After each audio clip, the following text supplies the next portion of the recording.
So today, European leaders meeting to address the deadly mass migrant surge in Spain, as President Trump warns it could happen here if the far left takes charge again. Very careful with the whole socialist thing. When I saw what happened in Spain, I said, you know, we had a version of that. You could say much worse. We're going to be just like that if you put these lunatics in that I see running for office. We had an open border a year and a half ago. We had the worst border in the history of our country. Now we have the best border. Our next guest was born in the United Kingdom and has been covering European immigration crisis for years. Washington Examiner editorial director Hugo Gurdon joins us now. Hugo, thanks so much for joining the program. Thank you very much for having me. You know, part of the problem in Europe right now, when you see the people so frustrated, goes directly to this issue, right? Yeah, it absolutely does.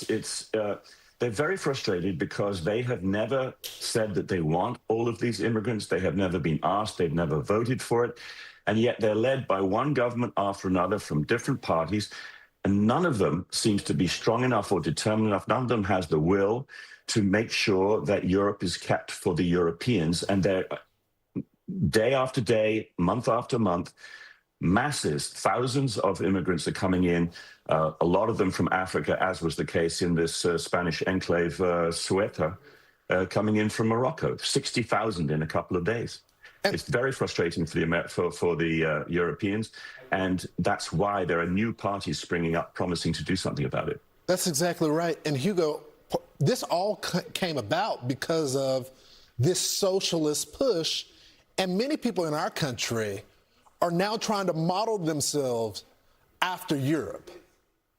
Yeah, it's exactly so. You know, one has to remember that socialism is an international movement.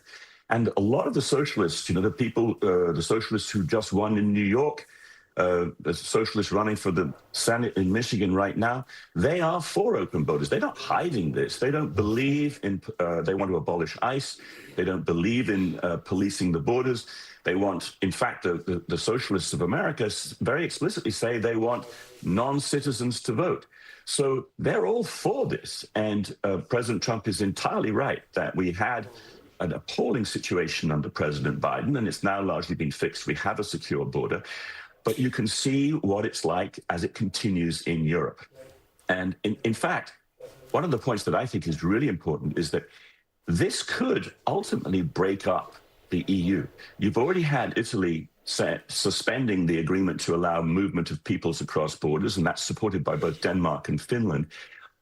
One of the core ideas of the European Union is that there should be free movement of goods and people. Well, you can't have free movement of people if there are total foreigners crossing the border without permission, and they're being let in by countries like Spain. It's such a good point. And people need to remember what happened during the Biden years. It's part of the reason how you got Donald Trump in the first time around, and this is why people send him back to office. There's been such a focus on ICE in this country, and now how we got to this point. You don't want to look like that. Hugo, thanks so much for joining the program. Thank you. Be sure to like and subscribe for all the Fox News latest on YouTube, and catch full shows streaming now on Fox One.